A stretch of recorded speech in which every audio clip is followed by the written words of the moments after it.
ಇತ್ತೀಚಿನ ಸಂಚಿಕೆಗಳನ್ನು ಜಾಹೀರಾತಿನ ಕಿರಿಕಿರಿ ಇಲ್ಲದೆ ನೋಡಿ.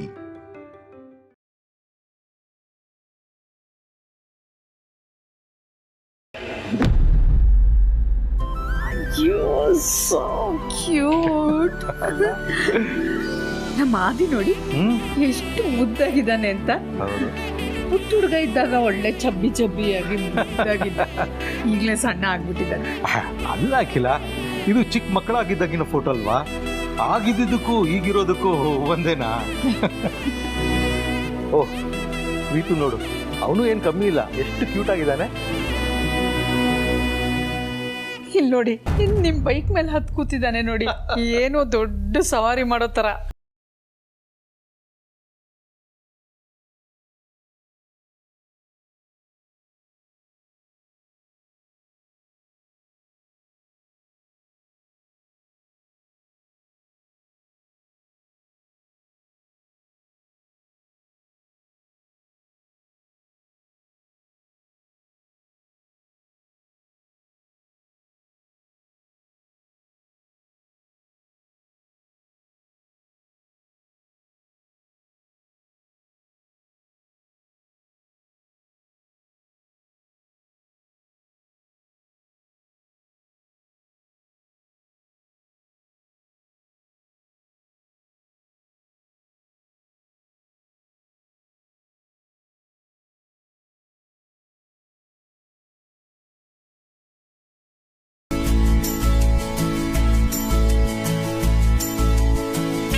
ನಿನ್ನ ಆಸೆನ ನಿನ್ನ ಸೊಸೆಗೆ ಹೇಳ್ಕೊಂಡಿದ್ಯಾ?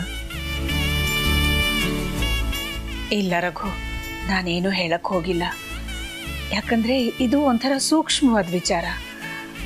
ಅವರಿಬ್ರು ಇನ್ನೊಂದು ಸ್ವಲ್ಪ ದಿವಸ ಫ್ರೀಯಾಗಿ ಓಡಾಡ್ಕೊಂಡಿರ್ಬೇಕು ಅಂತ ತೀರ್ಮಾನ ಮಾಡಿದ್ರೆ,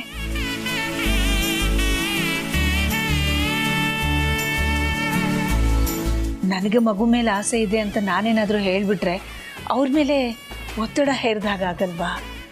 ಹಾಗೆಲ್ಲ ಆಗಬಾರ್ದು. ಅವರೇ ಸಿಹಿ ಸುದ್ದಿ ಕೊಡೋವರೆಗೂ ಕಾಯೋಣ ಅನ್ಕೊಂಡಿದ್ದೀನಿ.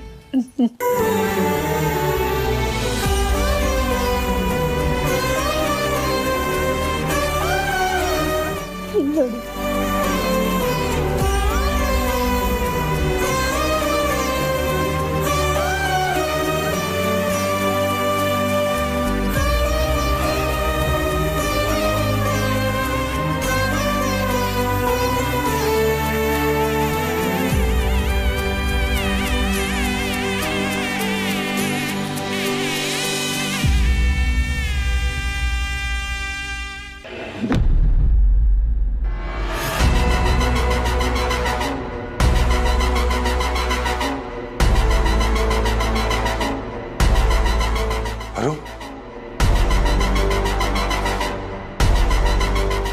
ಯಾಕೆ ಇಷ್ಟೊತ್ತಾಯ್ತು?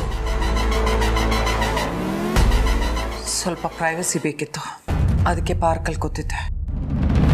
ನೀನು ಅಖಿಲಾಂಡೇಶ್ವರಿ ಕಾಲಿಗೆ ಬಿದ್ದಿಲ್ಲ ತಾನೆ? ಬಿದ್ದೆ.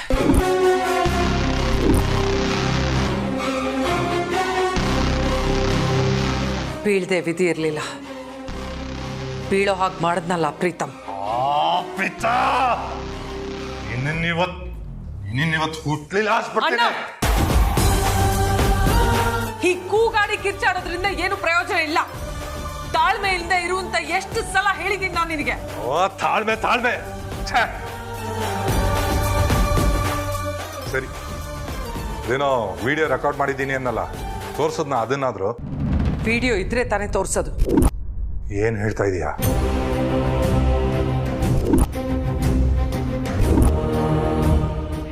ನಾನೇನು ಹೇಳೇ ಇಲ್ಲ ಅಂದ್ರೆ ಅವ್ನು ಏನ ರೆಕಾರ್ಡ್ ಮಾಡೋದಕ್ಕೆ ಸಾಧ್ಯ? ಒಂದ್ ವೇಳೆ ಅವನೇನ ರೆಕಾರ್ಡ್ ಮಾಡಿದ್ರೆ ಅದನ್ನ ತೋರ್ಸಕ್ ಹೇಳಿ ಮ್ಯಾಮ್.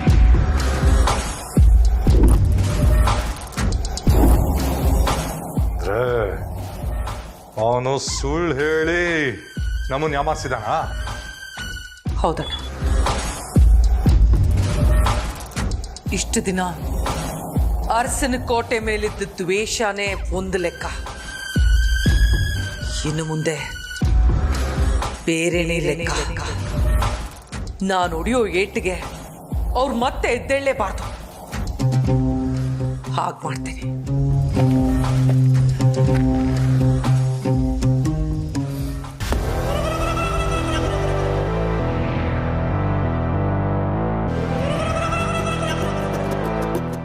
ಯಾಕೆ ಅಲ್ಲಿಗೆ ಬಂದಿದ್ದ? ಅವನೇನಾದರೂ ಬೇರೆ ಕೆಲಸದ ಮೇಲೆ ಬಂದಿದ್ದ ಅಥವಾ ನನ್ನನ್ನೇ ನೋಡೋಕೆ ಅಂತ ಬಂದ? ಅವನೇನಾದರೂ ನನ್ನ ನೋಡಿ ನನ್ನ ಫಾಲೋ ಮಾಡ್ಕೊಂಡು ಬಂದಿದ್ರೆ, ಅಕಸ್ಮಾತ್ ನಾನಿಲ್ಲ ಏನಾದರೂ ಅವನಿಗೆ ಗೊತ್ತಾಗಿದ್ರೆ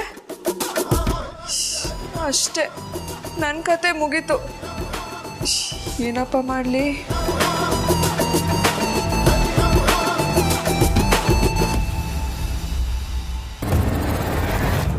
ಹೇಳಿ ಮೇಡಮ್. ನನ್ನನ್ನು ಹುಡ್ಕೊಂಡು ಯಾರಾದರೂ ಬಂದಿದ್ರಾ? ನಿಮ್ಮನ್ನ ಇಲ್ವಲ್ಲ ಮೇಡಮ್.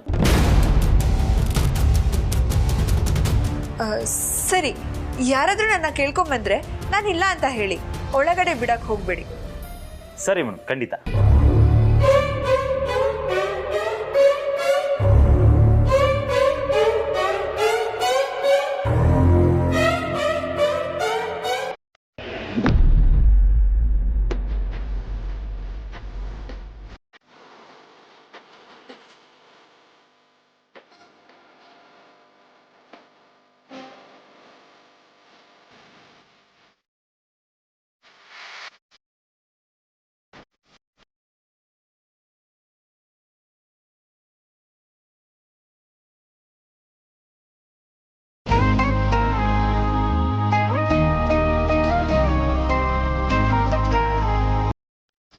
ಪುಟ್ಟ ಪಾರ್ವತಿನೋ ಪುಟ್ಟ ಆದಿನೋ ಯಾವಾಗ ಬರ್ತಾರೋ ಅಂತ ಕಾಯ್ತಾ ಇದ್ದೀನಿ.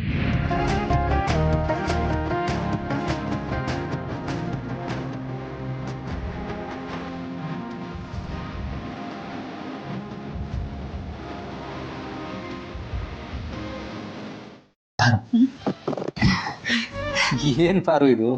ನನ್ನ ಫೋಟೋಗಳನ್ನ ಒಳ್ಳೆ ಲೈನ್ ಆಗಿ ಸೇಲ್ ಮಾಡೋ ಥರ ಇಟ್ಕೊಂಡಿದ್ಯಾ? ಏನು ಯಜಮಾನ್ರೆ ಹೀಗೆ ಹೇಳ್ತಾ ಇದ್ದೀರಾ? ಅತ್ತೆ ಮಾವ ಮಾತಾಡಿದ್ದನ್ನ ಕೇಳಿಸ್ಕೊಳ್ಳಿಲ್ವಾ? ಏನು ಹೇಳಿದ್ರು? ಓ, ಆದಷ್ಟು ಬೇಗ ನಾವು ಮೊಮ್ಮಗುನ ನೋಡೋ ಆಸೆ ಆಗ್ತಾ ಇದೆ ಅಂತ ಹೇಳಿದ್ದಾ? ಆದರೆ ಅದಕ್ಕೂ ನೀನು ಈ ಫೋಟೋಗಳನ್ನ ಈ ರೀತಿ ಇಟ್ಕೊಂಡಿರೋದಕ್ಕೂ ಏನು ಸಂಬಂಧ ಅಂತ ಅರ್ಥ ಆಗಲಿಲ್ಲ. ನಿಮ್ಮ ಫೋಟೋಗಳನ್ನೇ ನೋಡ್ತಾ ಇದ್ದರೆ ಹುಟ್ಟೋ ಮಗುನೂ ನಿಮ್ಮ ಥರನೇ ಇರುತ್ತೆ. ಓ ಹೌದಾ? ಸರಿ ಬಿಡು, ನನಗಿಲ್ಲಿ ಇನ್ನೇನು ಕೆಲಸ? ನಾನು ಗಂಟು ಮುಟ್ಟೆ ಕಟ್ಕೊಂಡು ಹೊಡ್ತೀನಿ. ಎಲ್ಲಿಗೆ? ಇನ್ನೇನು ಪಾರು, ನನ್ನ ಫೋಟೋಗಳನ್ನ ಮುಂದೆ ಇಟ್ಕೊಂಡು ನೋಡ್ತಾ ಕೂತ್ರೆ ನನ್ನ ಥರನೇ ಮಗು ಆಗುತ್ತೆ ಅಂದರೆ ನನಗೇನು ಕೆಲಸ ಹೇಳು? ಮಾಡಿದ ಅಡುಗೆನ ಮುಂದೆ ಇಟ್ಕೊಂಡು ಕೂತಿದ್ರೆ ಹೊಟ್ಟೆ ತುಂಬುತ್ತಾ? ಹಂಗಂದ್ರೆ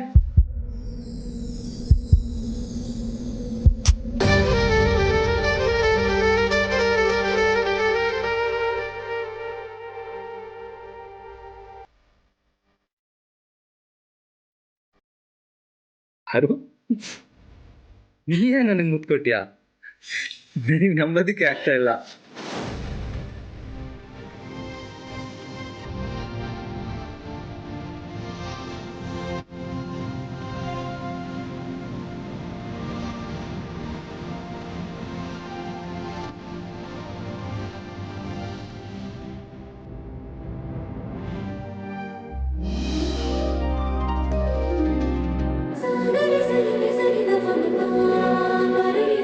ಪುಟ್ಟ ಪಾರ್ವತಿನೋ ಪುಟ್ಟ ಆದಿನೋ ಯಾವಾಗ ಬರ್ತಾರೋ ಅಂತ ಕಾಯ್ತಾ ಇದ್ದೀನಿ.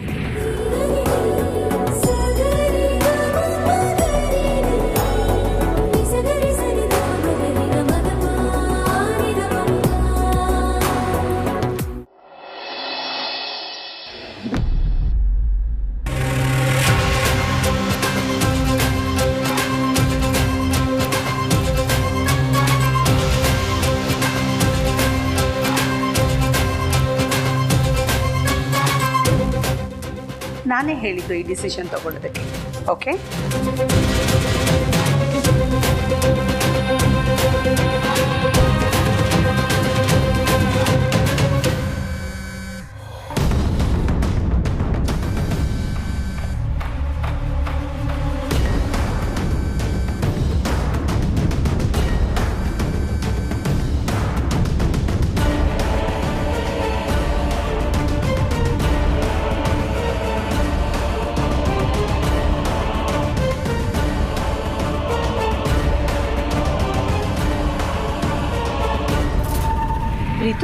ಯಾರು ಕಾಲಿದು?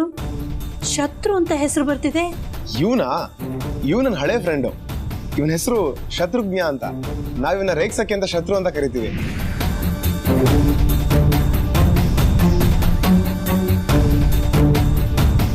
ಪ್ರೀತು, ನಿನ್ ಫ್ರೆಂಡ್ ಶತ್ರು ಫೋನ್ ಮಾಡಿದಾನೆ.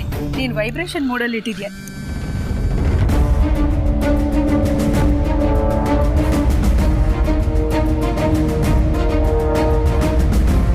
ಹಲೋ.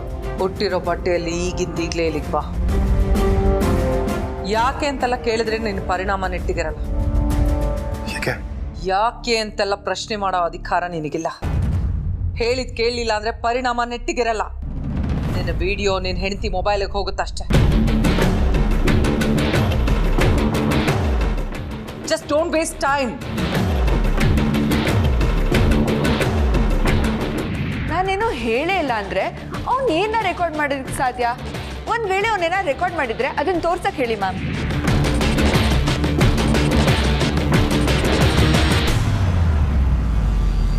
ಅಮ್ಮ, ಪ್ರೀತು ಫ್ರೆಂಡ್ಸಿಗೆ ಕೊಡೋ ಇಂಪಾರ್ಟೆನ್ಸ್ ನೋಡಿದ್ರೆ ತುಂಬ ಖುಷಿ ಆಗುತ್ತಲ್ವಾ?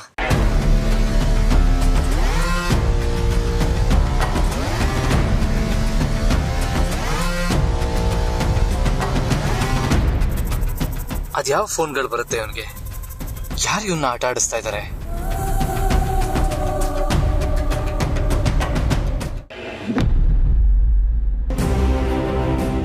ಅರುಂಧತಿ ಮೇಡಮ್ ಫೋನ್ ಏನೋ ಕೊಟ್ಟರು, ಆದರೆ ಚಾರ್ಜರೇ ಕೊಟ್ಟಿಲ್ವಲ್ಲ. ಇದಕ್ಕೊಂದು ಚಾರ್ಜರ್ ವ್ಯವಸ್ಥೆ ಮಾಡಬೇಕು.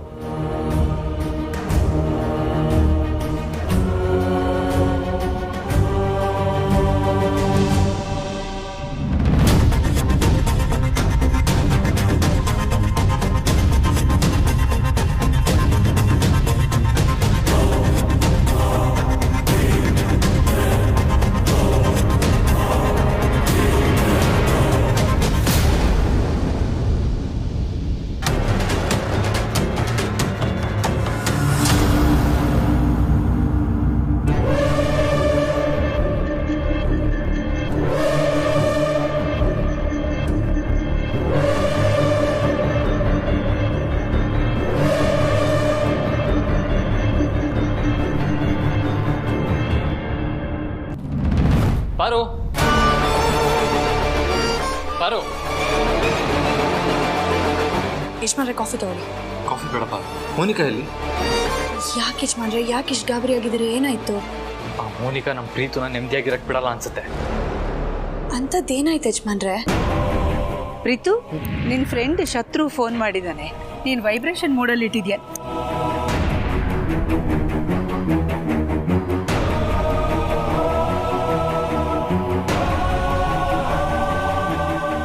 ಶತ್ರು ಅನ್ನೋ ನಂಬರಿಂದ ನಾ ಫೋನ್ ಬಂದಿದ್ದು. ಹೌದು, ಸದ್ಯದ ಮಟ್ಟಿಗೆ ಆ ಮೋನಿಕಾ ತಾನೆ ಅವನ ಶತ್ರು. ಶತ್ರು ಹೆಸರು ಶುರುವಾಗೋದು ಎಂ ಅನ್ನೋ ಅಕ್ಷರದಿಂದ. ಎಂ ಅನ್ನೋ ಹೆಸರಿಂದ ಕಾಲ್ ಬರ್ತಾ ಇತ್ತು. ನಾನೇ ಹೋಗಿ ರಿಸೀವ್ ಮಾಡಕ್ಕೆ ನೋಡಿದೆ. ಅಷ್ಟೊತ್ತಿಗೆ ಪ್ರೀತು ನನ್ನ ಕೈಯಿಂದ ಫೋನ್ ಕಿತ್ಕೊಂಡು ಕಾಲ್ ಕಟ್ ಮಾಡ್ದ.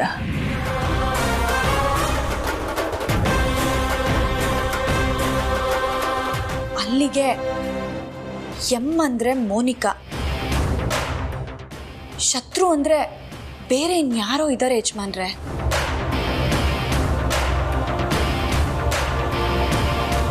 ಯಜಮಾನ್ರೆ, ಶತ್ರು ಅನ್ನೋದು ಬಹುಶಃ ಮೋನಿಕನ ನಮ್ಮನೆಗೆ ಕಳಿಸ್ದವ್ರ ಹೆಸರಾಗಿರ್ಬೋದಲ್ವಾ? ಹಾಗಾದ್ರೆ ಯಾರಿರ್ಬೋದು?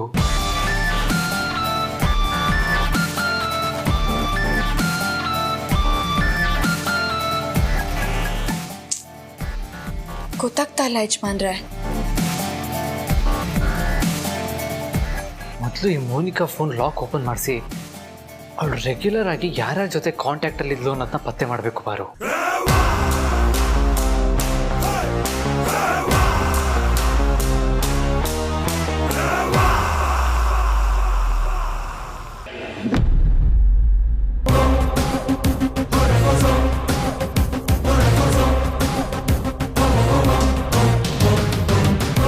ಏನು ಬರಕ್ಕೆ ಹೇಳಿದ್ದು?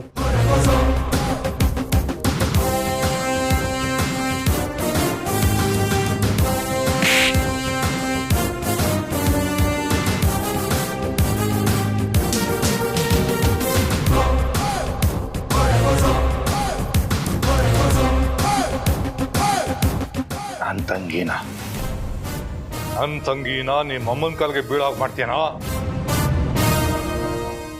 ಈಗ ನೀನು ನನ್ನ ತಂಗಿ ಕಾಲ್ ಬೀಳು.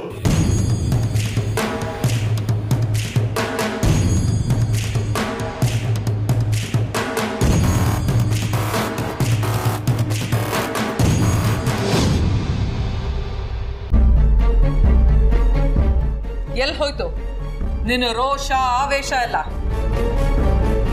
ನಿನ್ನ ವಿಡಿಯೋ ಇಟ್ಕೊಂಡು ನಾನು ನಿನ್ನ ಬ್ಲಾಕ್ ಮೇಲ್ ಮಾಡಿದ್ರೆ ಏನು ಪ್ರೂಫ್ ಇಲ್ಲದೆ ನೀನ್ ನನ್ನನ್ನೇ ಬ್ಲಾಕ್ ಮೇಲ್ ಮಾಡ್ತೀಯಾ? ಬೇಷ್, ನಿನ್ನ ಧೈರ್ಯ ನಾನು ಮೆಚ್ಕೊಂಡೆ. ಏನಕ್ಕೆ ಬರಕ್ಕೆ ಹೇಳಿದ್ದು? ಓ, ಡೈರೆಕ್ಟ್ ಆಗಿ ಮ್ಯಾಟ್ರಿಗೆ ಬನ್ನಿ ಅಂತ ಹೇಳ್ತಿದ್ಯಾ? ಇಟ್ಸ್ ಓಕೆ, ಮ್ಯಾಟ್ರಿಗೆ ಬರ್ತೀನಿ. ನೀನು ಸುಳ್ಳು ಹೇಳಿ ನನ್ನನ್ನು ನಿಮ್ಮ ಅಮ್ಮನ ಕಾಲು ಹಿಡಿಯೋಗಿ ಮಾಡಿದೆ. ಆದರೆ ನಿಮ್ಮ ಅತ್ತಿಗೆ ಅವಳು ಕಾಲು ತೊಳೆದು ಎಲ್ಲರ ಮುಂದೆ ನನಗೆ ಅವಮಾನ ಮಾಡಿದ್ಲು. ಅದಕ್ಕೆ ನಿನಗೇನಾದರೂ ಪನಿಷ್ಮೆಂಟ್ ಕೊಡಲೇಬೇಕಲ್ವಾ? ಅದಕ್ಕೆ ಇಲ್ಲಿಗೆ ಬರಕ್ಕೆ ಹೇಳಿದ್ದು.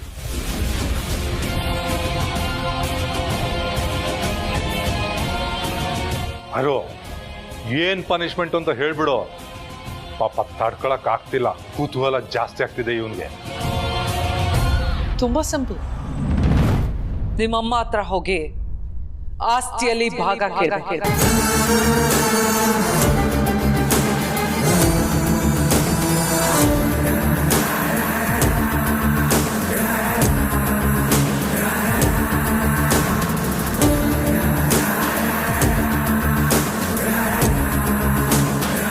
ವಾಹ್ ವಾಹ್, ಎಂಥ ಪನಿಷ್ಮೆಂಟ್ ಕೊಟ್ಟೆ ಯಾರು ನೀನು? ಏನ್ ಹೇಳ್ತಾ ಇದ್ದೀರಾ? ಯಾಕೆ ಕಿವಿ ಕೇಳಿಸ್ತಿಲ್ವಾ ನಿನಗೆ? ನೀನು ಆಸ್ತಿಯಲ್ಲಿ ಭಾಗ ಕೇಳೋದು ಮಾತ್ರ ಅಲ್ಲ, ಆ ಮನೆನ ಒಡಿಬೇಕು. ನೀನೊಂದು ದಿಕ್ಕು, ನಿಮ್ಮ ಅಣ್ಣ ಒಂದು ದಿಕ್ಕಾಗ್ಬೇಕು. ಅದನ್ನ ನಾನು ಕಣ್ತುಂಬ ನೋಡಿ ಮನಸ್ಸಾರೆ ಖುಷಿ ಪಡ್ಬೇಕು. ಅರ್ಥ ಆಯ್ತಾ?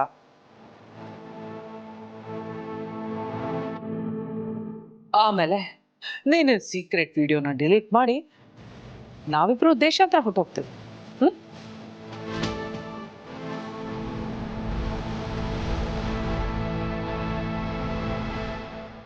ಯಾಕೆ ಸೈಲೆಂಟ್ ಆಗ್ಬಿಟ್ಟೆ? ಓ, ನಾನು ಹೇಳಿದ್ದನ್ನು ಕೇಳಿ ನಿನಗೆ ಶಾಕ್ ಆಗುತ್ತಾ? ನೋಡಿ, ನೀವು ಏನ್ ಬೇಕಾದ್ರೂ ಹೇಳಿ ನಾನು ಮಾಡ್ತೀನಿ. ಆದ್ರೆ ಆಸ್ತಿಯಲ್ಲಿ ಮಾತ್ರ ನನ್ನ ಕೈಲಿ ಭಾಗ ಕೇಳಕ್ ಆಗಲ್ಲ.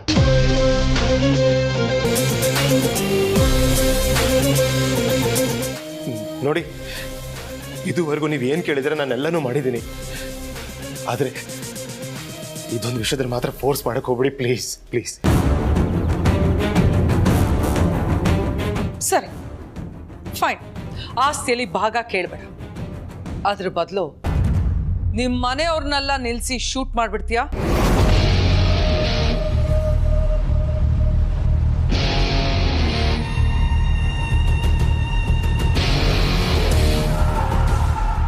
ವಾಹ್, ಒಳ್ಳೆ ಕೆಲಸನೇ ಹೇಳಿದ್ಯಾರು.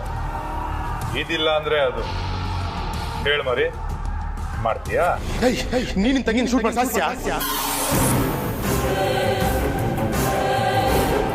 ಹೇಳು, ಆಗುತ್ತಾ ನಿನ್ ಕೈಯಲ್ಲಿ? ಆಗಲ್ಲ ತಾನೆ? ನನ್ನಿಂದ ನೀ ಕೆಲಸ ಮಾಡಕ್ ಆಗಲ್ಲ. ಅರಸನ ಕೋಟೆ ಅಂದ್ರೆ ಒಂದು ದೇವಸ್ಥಾನ ಇದ್ದಂಗೆ.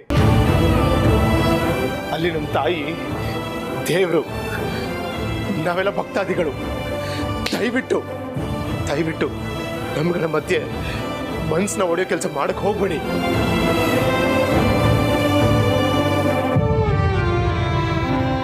ನೀವು ಎಷ್ಟು ದುಡ್ಡು ಬೇಕಾದ್ರೂ ಕೇಳಿ, ನಾನು ಅರೇಂಜ್ ಮಾಡ್ಕೊಡ್ತೀನಿ. ಆದ್ರೆ ಆಸ್ತಿ ಮಾತ್ರ ಭಾಗ ಕೇಳೋದು ಹೇಳಕ್ ಹೋಗ್ಬೇಡಿ. ನನ್ನ ಕೈಲಂತೂ ಖಂಡಿತವಾಗ್ಲೂ ಮಾಡಕ್ ಆಗಲ್ಲ.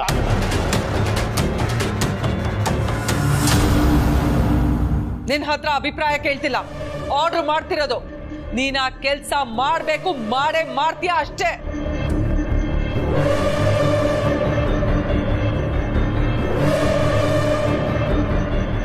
ನನ್ನ ಜೀವ ಹೋದ್ರೂ ಸರಿ, ನಾನು ಕೆಲಸ ಮಾಡಲ್ಲ.